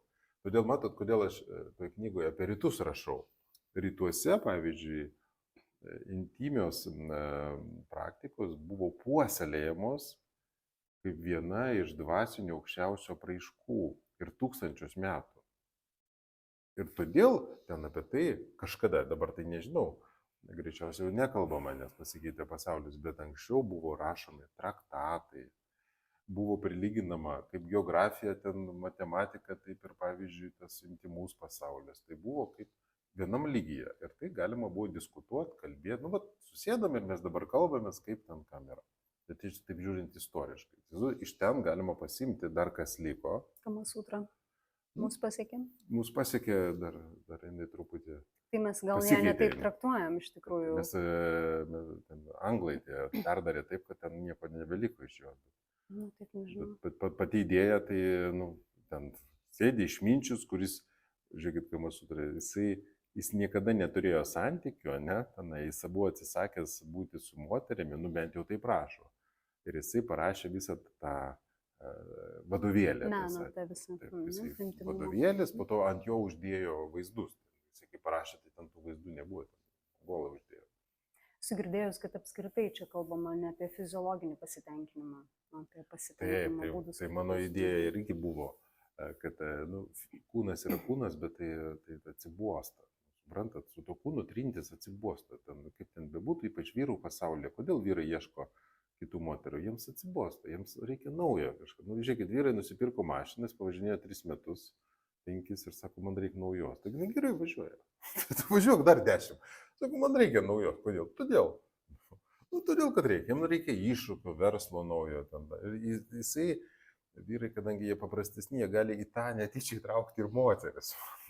O jiems su metais testosteronas krenta, viskas apnėja, jam tas jau kas buvo įdomu, nebeįdomu ir jis galvoja, jeigu aš pakeisiu tą viską, ką turėjau, tai greičiausiai vėl visos tos jėgos jaunystės sugrįž. Tai aišku yra klaidinga, betgi to nežinai. Nu, nieks apie tai per daug nepasakoja. Nu, ir tada bando naują. Idėja mano ir apie tą knygą, kai aš ten įdėjau, kad tai yra transformacija, kad tai gali būti ir fizinis, ir psichologinis, ir emocinis, toks gilesnis, intimus ryšys, kuriame žmonės atvirai bendradarbiauja. Jie būna, jie kalbasi, jie šneka, jie praktikuoja, jie kvėpuoja kartu. Nu, ten truputį... Daugiau ryšių tarpusavį susikuria. Galų gale, čiut daugiau, vos to ryšio, žinote. Aš nesakau, ten jau nebandau ten į aukščiausio lygio nueiti, ten, kur rytuose, ten, žinote, jau jie patiria tą nušvitimą, būdami kartu ir panašiai. Bet, ir net kalbėtis nebereikia. Įsivaizduokit, kur va, čia yra kas apčiuopiama ir kaip kas neapčiuopiama. Tai aš galvoju, nors vos iki to paeiti, nors žingsnelį, tai jau yra gerai. Ilgai mes augam, ne? Nu, taip pagalvojus. Ilgai, dabar tai greitai, dabar greičiau negu anksčiau. Nu, prieš 100 metų iš vis ten nieks, nu, kaip lėčiau viskas vyko. Dabar mes turim daug informacijos, per daug informacijos, visokių tų žinių, bet mes greit augam. Nes, nu, iš tikrųjų, per paskutinius 20 metų pasikeitė žmonės. Šeimos modeliai pasikeitė. Mes labai pasikeitėm. Tikrai progresas, manau, kad dabar labai stiprus. Galų gale kalbama ir apie viską kalbama. Nesigėdinama, nesidrovima, netgi kūno mažiau drovima. Nors to kūno irgi žmonės bijo. Kažkaip Vokietijoje, kad kažkada buvo pirti, nuėjom, aš vos nedugriuvau, liepė nusirengti. Žinai, dabar ateini į lietuvišką pirtį, ten kokį nors pramogų parką ir sako, čia tik nugiem. Čia tik nugiems. Vokietijoje tai yra norma. Ir aš taip, tada sėdėjau ir galvoju, ten dar gavau bartį už tai, kad nežinojau šitos taisyklės. Bet aš po to sėdėjau toj pirtį ir galvoju, matau, tėvas sėdė, ne? Dukra sėdė, suprantat. Po to sėdė anūkai, visa šeimyna atėjo. Ai, tai ne tai, kai čia, kaip tu sakai, darai sesijas tik tai vyram ir darai tik Ne, moterim. tai viskas, Čia nu, ten bendrai, yra ne? tiesiog tai priimta, ne? Tai yra, ir aš galvoju, kad jie priima tą kūną kažkaip, jie priima tą kūną, jie taip žiūri kaip kažkokią formą. Ir aš galvoju, vat, kaip mes, mūsų kultūrai, ar mes taip sugebėtume ar ne, aš sutinku, kad yra specializuoti dalykai, o ten tiesiog kitaip neįmanoma. O reikia to ar ne, va čia buvo klausimas. Čia reikia tiek, kiek žmogui nuo to geriau.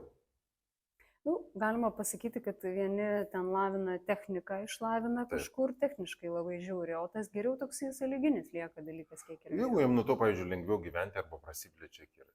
Nu, vat, kalbant apie kūną, jeigu žmogus priema savo kūną, vat, priima, jis pasižiūri į save veidrodyje, nuogą, tarkim, ir jis sako, nu, aš priemu save. Čia jeigu norit geros psichologinės tokios transformacijos, tai va, moteris, ar jos priema savo kūną. Vat taip kaip yra, vat, priema, pasižiūri į save, įvertina. Psichologinis yra netgi. Čia yra tai, kuriai turbūt gerai yra. Aš manau, kad visą laiką moteris. Aš norėtų patobulinti, pagerinti. Užtat ta kosmetologijos pramonė labai klesti. Nes visą laiką yra ką gerinti. Nėra tam ribų. Bet mes ir dogmatizuojam. Nu, tai prasme, aš kiek dar tam sovietmetį, tai tas kūno tabų net geidavo per tą tokią savotišką ir patyčių prizmę. Nu, kad ten, žinai, tai kaip čia dabar, tai ką čia dabar. Ir toksai, jeigu vaikui, pavyzdžiui, neparodai tam tikram amžiui, kad čia tu turi, nes, nu, dar, pavyzdžiui, mergaitės jos ten kažką dengia, kai nėra ką dengti, tai, nu, toksai čia yra, manau, kad dogmas momentas, kad čia tu turi, arba tavo mama taip daro, bet prasme, kad mes dogmatizuojam ir iš čia atsiranda toks nenatūralus priėjimas prie to ir ta slapta vieta, jinai kažkokia pasidaro tokia, nu, savotiškai kažkam ištvirkimų priežastis, kažkam yra tokia dogma, kurios ten skleisti negali normaliai ir apie tai kalbėti negali. O kaip su tais žmonėm, kurie, nu, vat, laisvėja pasaulis, mes žinom, pavyzdžiui, kad ten Egipto faraonas gal turėjo, ar ten kažkas dar ten, nežinau, turėjo, vat, tų savo poreikių tenkintojų daugiau negu vieną. Ir dabar mes sau leidžiam dalykus, mes mėgstam sau leisti ir vienas iš tokių būdų leidžiu savo, ne? Ir vat, ką reiškia, kai moteris sau leidžia daug vyrų ir vyras leidžia daug moterų, kaip manai apie tai, kaip tai veikia žmogų patį? Kur problema? Vat kur yra problema? Jeigu tai pažiūrint, problema yra, kaip jisai jaučiasi tame. Žiūrėkit, jeigu žmogus sau leidžia, jis greičiausiai jaučiasi gerai. Kaip jisai jaučiasi po to tada? Ne, jeigu nieko nėra. Tiesiog, nu, kaip sakai, aš turėjau 100, ne? Ar teko susidurti su tokiais žmonėm, kurie vat, turėjo vat, tokį kiekį santykių ir kas su jais yra, tarkim, geriau? Ar blogiau? Tai jam patinka, pavyzdžiui, aš kažkada dirbau bare, naktiniam klube, taigi viskas yra apie santykius, visi naktiniai klubai. Taigi žmonės neteina, ateina susipažinti, pabūti, taigi būdavo ten tų lovelasų, tai ten būdavo... Matydavai to patį su kitu. Kasdieną, jis ateidavo, būdavo klausimas pagrindinis, sako, klausyk. Kas naujo? Kas naujo, taip, gal kas yra ir jo buvo tokia užduotis, pavyzdžiui, ne? Surasti merginą, tarkim, vyro, su kuriais galėtų permėgoti. Jau tokia buvo užduotis, nežinau kaip ten toliau, kitą dieną vėl ateina, aš atsimenu, girdavosi žmonės, mes tu pravardės uždėdavom, aš žinau, sako, tas pagirūnas, visą laiką pasakoja, su tokia permėgoju, su tokia permėgoju. Nu ir gerai, ir kas iš to? Čia matot, čia yra patirtis, kurios greičiausia tai sielai, kurie ateina šitą pasaulį, tam tai mūsų nematomai kažkokiai būsenai, reikia. Tai apie reikia tai taip, aš suprantu, kad mes skirtingų uždavinių ateinam, bet, vat, nu, paimkim gerai.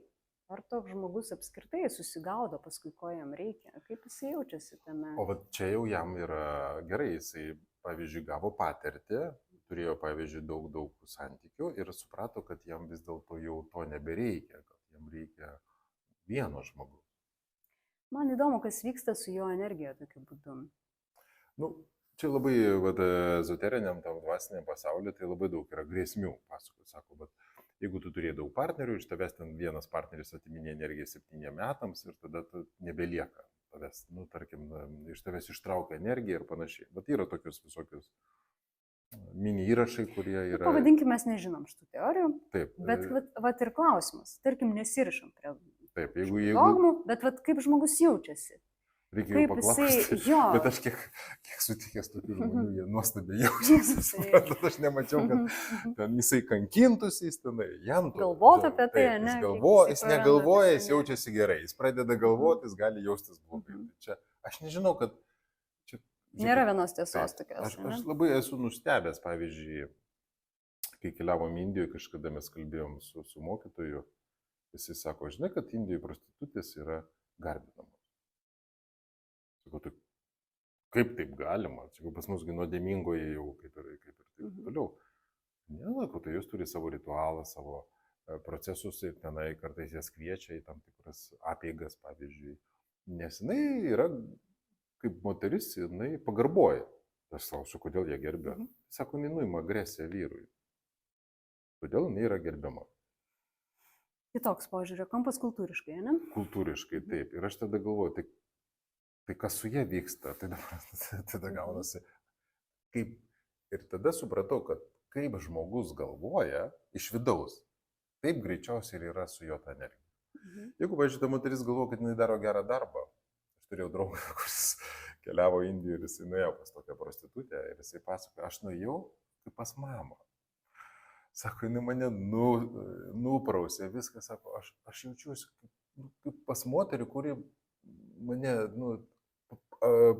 kaip čia, pamylėjo, galima sakyti, taip. Paglobojo. Paglobojo. Kaip geišos, turbūt kultūriškai irgi yra kažkokia. Geišos ten kitas, ten ne prostitutės, ten yra tiesiog bendravimo moteris. Taip, bet ten vis tiek yra, kiek filmą žiūri, tai gal taip pavidalinta, kad nebūtų kaip prostitutės, bet taip. Iš esmės jos palydovės, jos intelektualios, jos ten taip. Visa kita, bet iš esmės irgi prieš savo valią, kaip ir čia tas valios principas. Ir mūsų dogmų principas, kaip mes į tai žiūrim. Kaip į tai žiūrim iš savęs. Tai va čia ir įdomiausia. Ir apskritai gyvenime, ir į santykius, kaip aš asmeniškai žiūriu į tą vieną ar kitą procesą, bet norint, kad aš pažiūrėčiau į tai plačiau, tai aš turiu turėti kažkokį mini išsilavinimą. Todėl išsilavinimas, koks jis bebūtų, jis visada yra reikalingas. Skaityk knygas ir domėkis, klausykis, vaikščiok ir prie išsilavinimo prisideda problematiški santykiai, kančia ir visa kita. Ir tada, kodėl žmogus senas yra vertinamas labiau? Todėl, kad jis visą tai praėjo ir jis tapo išmintingas. Tai čia galima pasakyti, didėja tolerancija, kuo daugiau moterų pamatai, didėja tavo akiratis. Tolerancija ir todėl tada ateina nevertinimas. Bet, galima vertinti, galima nevertinti, čia vėlgi kaip ir pagal tą, bet iš esmės dar yra ir tokie techniniai kūno, fiziologiniai parametrai. Ir tu supranti, kad yra nusidėvėjimas, jeigu tu daugiau naudoji dalykus. Bet yra pavyzdys, kad vyrai nesusidėvė, kažkodėl jiems iki 80 metų jis nesusidėvė. Tam, man atrodo, nesimenu pavardės, Playboyaus įkūrėjo. Tai jisai turi priemonių tam, jo. Tai šiais laikais turi tam priemonių. Tai dabar susidėvėsi ar nesusidėvėsi. Jeigu jau kūnas dėvėsi, tai tiesiog tai natūraliai atkrenta. Tada jau nebeįdomu. Tada užsiemi sveikų gyvenimo būdų. Man maudytis jaketę žiemą, sakai, man moteris nebeįdomios, dabar mausios varau į vandenį. Taip, žodžiu, čia tik mūsų toks pavydas. Jeigu kažkas gyvena kažkaip kitaip, mes turim jį pasmerkti, nes netitinka mūsų tokių bendrų. Mūsų normų netitinka. Žiūrėk, visuomenė, vėl, jiems nepatinka, mūsų visuomenė nepatinka, kai laužomos normos, bet tam tikra prasme visuomenė jas pateisina. Tai jie nori irgi taip pat, bet jiems tiesiog nesigauna, jie patys neturi galimybių, tam resursų dažniausiai. O jeigu nesigauna, tai kas kaltas, taigi aš, o kasgi nori būti, pasakyti, kad man nesigauna. Tai yra patogiau pritemti tuos likučius prie normos ir sakyti, mes visi davai darom taip, nes kitaip tai kas čia dabar bus, jeigu tai bus. Bet taip, iš esmės yra tos kraštutinės formos, bet jos dažniausiai vis tiek kažkur jos išsiplečia, bet paskui vis tiek jos susigražina į kažkokius tai rėmus, nes aš galvoju, pavyzdžiui, teisinė sistema, kad yra, jinai gimsta iš to, kaip žmogus geba elgtis ir kokios jo ribos. Ir pamatė, kad dar čia praėjo, tai reiškia, užkirpkim čia, nes čia dar nebuvom apžiūrėję, ką žmogus geba. Tai tas žmogaus galimybės ir variacijos, vis tik tai, aš tada prieinu prie tokios, kaip ir, kad ne tai, kad čia mums reikia lavinti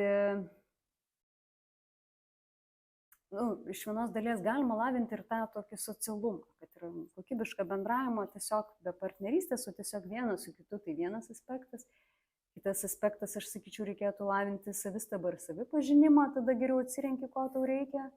Ir mes bent jau taip darom aš savo kursuose taip darau ir tokiu būdu tu kažkaip ir kitą matai, pažįsti, atveri, nes, kaip sako, mes turim 10 paskaitų ir ties 4-5 jau žmogus iš pradžių taip, kad sudvėjoja, galvoja, kas čia dabar, kas čia.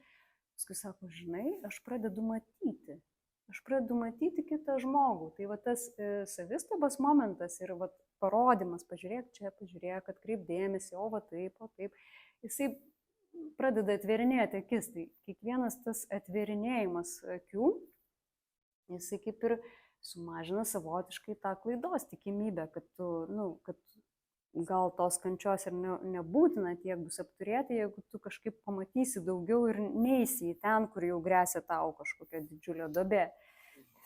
O kaip prie to prieiti? Tik per patirtį, per kančią, per problemą? Aš galvoju, kad kaip būdavo toks posakis, kad kvailys mokosi iš savų klaidų, o protingas ale iš kitų, bet čia labai sunku. Jo, bet... Aš irgi taip galvojau, bet vis tiek, kad ir ką tu sužinai, čia kažkaip patirtis, kurią gauni pats, kažkokia kitokia yra, negu perskaityta išmintis iš kitų. Gal tiesiog mes save pateisinam labiau tose dalykuose, kuriuos darom, arba labai knieti išmėginti, kad arba nesam nuoširdus, kad pasakytumėm, kad nesigavo. Nes aš turiu draugę, kuriai sakau, žinai, aš tau būčiau pasakius, kad tu turėsi 3 vyrus, kai mes buvom studentės. Sakau, tu kur mane būtum pasiuntus tada tokiu atveju. O dabar tu sakai, o kaip tu galvoji, aš dar turėsiu ten kokį 4 vyrą, pavyzdžiui, ne? Ir tas, kaip tu galvoji, tarp kitko, viena iš situacijų, kai žmogus nesiremia savimi, o įsiklausia kito, kaip tu galvoji, ir aš ten susirasiu tą savo antrą pusę ar dar kažką. Tai pas mane buvo toks atvejis, kai atėjo vyrukas ir sakom, čia žiūrėk, šitą, kaip tu galvoji, su kuria geriau būtų? Ir automatiškai pas mane irgi tokie patys klausimai, o tai kaip čia tu rinkėsi ir aš renkuosi, nes aš galiu išsirinkti, kas man atrodo. Ir aš, gerai, aš tau galiu pasakyti, su šita galimai bus taip, su šita. Ir paskui aš supratau, kad santykiai apskritai yra tokia tema, tokia slidi, kad tu, negali vienareikšmiai ten apspręsti, nuspręsti ir pasakyti, kad čia tau su šita bus rožiam klota, o su šita ten dar kažkokiais spygliais. Tai tokiu atveju aš suprantu, kad mes net negalim apskritai teikti, kas su kuo būtų geriau, dėl to, kad, kaip tu sakai, yra tas žmogiškasis kelias, kuris nori patirti kažkokias atitinkamas patirtis.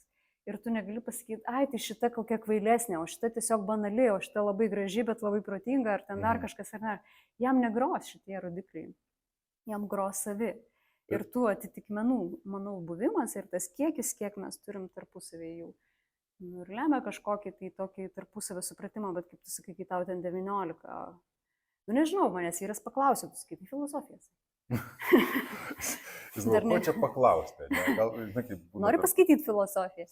Tai, kiekvienas tas patirtis ir atitinkamam amžiai turi kaip ir savas. Ir jeigu, pavyzdžiui, mes auginam vaikus, tai jie mūsų nesąmonės jau ankstyvam amžiai bus jau tokios jau savotiškai patirtos ir pragyventos ir jie galais kažkokios kitos struktūros pradės ieškoti.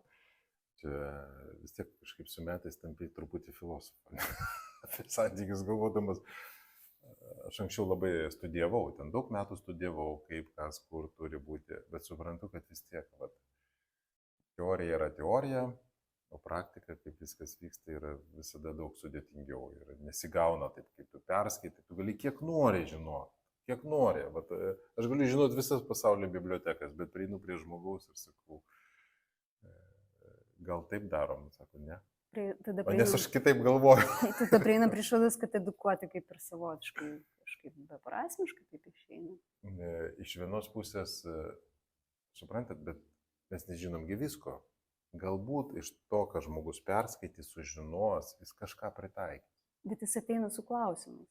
Iš čia ir kyla turbūt edukacijos pagal tai, ką žmogus klausia. Taip. Nes jis atsineša ir tai klausimai kartojas. Ir iš čia turbūt gimsta kažkokios paskaitos, ko reikia žmogui, ne? nes, tada jūsai kaip ir jo tas ieškojimas toksai natūraliai pačio gaunasi, nes jeigu tu priverstinai edukuosi žmogų, kai jam tai yra neįdomu, tai turbūt poveikio zonos bus mažos. Bet kaip sakai, Vokietijoje jie ten turi, aš kaip pasižiūrėjau, lytiškumo pamokos, tai wow, oho, aš tokių gal nelabai norėčiau savo vaikams, bet kaip... Kita šalis, kita kultūra, jie jo, kitaip žiūri. Taip, ir ten viskas daug anksčiau, greičiau, ir ten gal dar kažkaip kultūriškai kitaip, bet iš esmės tas kalbėjimas, kaip sako, tai čia, žinai, taip pat lygiai ir su narkotinė medžiagom, sako, tai ši čia dar per anksti, o čia jau per vėlai. Ir tas tarpas toks mažas ir plus, kaip tu sakai, gal, žinai, ta knygelės, tas padavimas buvo viskas, ko reikėjo tada iš to tėvo. Nes ar, vat ir yra klausimas, ar su tėvais tu gali normaliai apie tai kalbėti ir ar čia yra ta terpė, su kuria tu turi apie tai kalbėti normaliai, ta prasme, besąlygiškai ten visai, ar čia būtent ta pirtis gal vokiškai atidaro tą momentą kalbėti. Aš manau, mūsų kultūrai niekas čia per daug nekalba su tėvais ir tėvai su vaikais šitom temom, bet šitą dabar dalyką šiais laikais išsprendžia podcastai, straipsniai, internetas ir panašiai, ir ten žmonės gali pasidomėti, perskaityti, išgirsti, kas įdomu ir panašiai. Aš manau, kad netgi dabar jaunimas turėtų tėvų, ką klausti tėvų, kurie patys nelabai ką žino, tai geriau klausti specialistų, o tų specialistų daugėja ir tai žmonės kalba ir su psichologija, netgi seksologija atsirado ir žmonės gali domėtis. Tai kalbėtis, aš manau, kad su tėvais vis tiek mes manau, kad turime tą tokį, žinot, tėvai yra kažkas aukščiau, kažkas didingiau, gražiau, o čia taip, man atrodo, kad nelengva. Arba pagal statusą net ten, tiesiog nedraugas. Nelengva. Iš kitos pusės, tai, žinai, ir katalikybė siūlo savo kursus, kad būtent prieš santuoką, kad poros praeitų, kad jos būtų edukuotos, ta prasme, kas jų maždaug laukia ir ką jie įsipareigoja vienas kitam duoti. Ką tu manai apie tai? Tegul tik eina, žmonės tegul eina visus kursus, kuriuos tik tai siūlai, gali eiti visus kursus ir išsiaiškinti ir tada, kas iš to gimsta. Iš to gimsta apmąstymas. Bet čia tas tinka, tas netinka. Tada bent jau žmonės, pavyzdžiui, pora gali apie tai apkalbėti ir iš to gimsta toksai santykių stiprumas. Mes sėdėm ir ginčiamės. Pavyzdžiui, kursuose pasakė, kad turi būti taip, o ne kitaip. Ir tas sėdė, sako, kaip per šių laikų prizmę dabar atrodytų mūsų santykiuose. Aš kažkada irgi esu uždavęs klausimai vakarėliams, ten gal 50 klausimų tokių poroms, kurie tokie yra provokuojantis, tiesus, taip kažkaip sugalvojau, kad žmonės galėtų apie tai pasikalbėti. Ir tada labai daug dalykų paaiškėja. Labai garsiai decibelai vyksta apie tai aptariant. Tada žmonės sako, aš vieną kartą per gimtadienį taip daviau tą klausimą, aš supratau, kad nereikėjo geriau to daryti, nes žmonės pradėjo bartis. Žinot, jie pradeda bartis, nes sako, aš ir taip viską darau, o tu čia to nedarai, aš ir taip daug pinigus atiduodu, tu čia paskutinius pinigus išleidai savo kelionėje, o kodėl tu tai padarei? Tai čia gimtadienis, ne gimtadienis, sako, kokios vestuvės, jeigu nėra muštinių. Tai čia, ta prasme, tai tik iškėlė tai, kas buvo, tai nieko naujo neiškėlė. Tai va čia ir yra. Tada grįžtant prie tų kursų ir to momento, čia labai gerai plečiasi akiratis. Mes nenorim plečiam tą savo akiratį. Mūsų tas intelektas, jisai auga su metais. Nenori. Situacijos tik tai keičiasi. Dabar anksčiau per karą žmonės plėsdavo, nes ten nebuvo kur dėtis ir ten išgyvenimo klausimai. Dabar, žinai, per informacijos perteklio jau nebežinai, kur plėstis. Ir ten sproginėja galva ir tada nenori eini pas psichologą. Tai yra ribos, kaip žmogus savo gali plėstis. Aš taip galvoju, kad jos yra. Nes, taip pat kaip mes skirtingai sudėti ten šituose humanitariniuose moksluose arba tiksliuosiuose, pavadinkim taip. Tai irgi yra ribos mūsų, mes ten kažkaip netampam. Nors būna, kad žmonėm labai nesiseka matematika mokykloje, jie tampa kažkokiais tai tos ryties atstovais ir mokytais, tada aš skaitau, kad priėjimas kažkoks netoks tada prie mūsų yra. Tai, bet, vis tik... skirtingai, kitaip reikia. Pridėkim, vis tik galim taip pareziumuoti to, kad galėtų būti gal ta rytų gera praktika, kad vis tik kažkokie tokie ryšiai, socialiniai dalykai, santykis poroje kažkiek kultūriškai būtų labiau atskleidžiamas jau tam jaunam amžiui pasirinkimas. Būtų labai gerai. Aš irgi to noriu. Aš irgi, a, aš netgi, bet, pavyzdžiui, vat, tą knygą netyčia jinai gavosi, ne? Nu, aš ją ten sudėjau iš daug gabaliukų į vieną ir padariau ir internetiniam formate. Aš ją iš vis, iš pradžių išsiunčiau daugybė žmonių, taip, dovanai, tegul tik skaito. Tik supratau, kad tieks jos neskaito. Kai žmonės gauna tokią dovaną, jie nelabai skaito, nes, nu, žinai, Ne patys ieškojo. kaip ir taip dovaną mes gaunam, nelabai ją naudojam dažnai per kokias šventės. Tai čia yra kažkas tokio panašaus, bet aš visada va, ir kas paklausys, jeigu tik tai nori, gali manęs paprašyti, aš atsiųsiu visą informaciją. Tegul tik tai žmonės domisi, žiūri, skaito, klausosi ir edukuoja, nes manau, kad viena iš vertybių žmogaus vat, yra dalinti savo patirtimi ir išmintimi. Ar tu ten paimsi 1%, vis tiek kažką gausi, išgirsi, gal kitaip pamastysi, gal susimastysi, tai yra gerai. O galima taip atsiversti bet kurį puslapį ir paskaityti, žinai, būna tokių knygų, kur kaip DAO, pavyzdžiui. Galima. O po to žiūrėsim. Viskas galima. Aš manau, kad aš asmeniškai toksai, sakau, viską reikia daryti, nes aš turiu tokį požiūrį į šitą pasaulį. Aš negalvoju, kad čia viskas, kas nors yra, kas vyksta, yra blogai. Aš manau, kad viskas, kas vyksta, yra gerai. Tik tai kaip aš tai suprantu, ar galiu vertinti, kad tai yra blogai ar gerai, bet aš manau, kad mes visada vystomės, tobulėjam, kažkur augam, kažkas pas mus keičiasi, mes plečiam akiratį, nori to ar tai nori. Visa kita yra, kaip aš vertinu. Tai dualumas reiškia tik tai pačio žmogaus smegenų įsivaizdavimas. Tas dualumas, tai vadinama iliuzija. Nes yra, kiek aš matau, va, žiūrėkit, ir tos dvasinės praktikos, religijos šneka, ir tas pats budizmas, jis sako, taigi pažiūrėk, kaip viskas vyksta šitą. Tu įsivaizduoji šitą pasaulį tik taip, kaip tau atrodo. Bet šalia tavęs sėdintis žmogus, tavo sutuoktinis, jis 20 metų visiškai kitaip įsivaizduoja tą patį kambarį, tą stalą, tą patį maistą. Ir tu sakai, man čia skanu, jis sako, ne. Čia daug druskos, čia ne. Iki elementarių dalykų. Čia geras santykis, čia ne. Ir kaip dabar, užtat man patinka ta rytuose esanti tokia savybė, sako, stebėkis. Nes kitaip išprotėsi, jeigu pradėsi vertinti, galvoti, tau belieka tik stebėtis. Tai va ir santykis, jis būtų, man atrodo, daug paprastesnis, jeigu mes patys viską žiūrėtume paprasčiau, lengviau, į save žiūrėtume taip, taip per humorą ir stebėtumėte patys save. Aš, pavyzdžiui, save pažiūriu ten 20 metų atgal ir galvoju, oho, belieka tik stebėtis, jau nebereikia vertinti savęs, tik stebėtis, ne? Nes gal, nu kaip taip galėjau, bet tuo metu tai atrodė teisingiausias sprendimas. Tai labai. Ir santykis iš visada, sakau žmonėms, jūs paprašiau viską, žiūrėk, paprašiau, viskas laikina, tu numirsi. Ateis laikas, tavo žmogus, su kuriuo tu dabar pykstėsi arba draugauji, nori, nenori, jis paliks tave, arba tu jį paliksi pirmas. Ir ką? Ir galvosi, kaip gerai, kad jis tada darydavo kažką, kas man nepatiko. Darytų dabar ir nieko nesakytų. Taip, dabar džiaugčiausi, jeigu darytų, jeigu jis būtų šalia. Taip. Bet kai tau ten 20 metų, tai atrodo, kad gyvensi 1000 metų. Ir tada galvoju, kad čia viskas, dabar reikia viską keisti, griauti, taisyti ir daryti. Idealizuoti. Taip yra. Viskas tik į gerą. Tai gerai, tuo ir pabaigime, ačiū tau, Reniu. Prašom.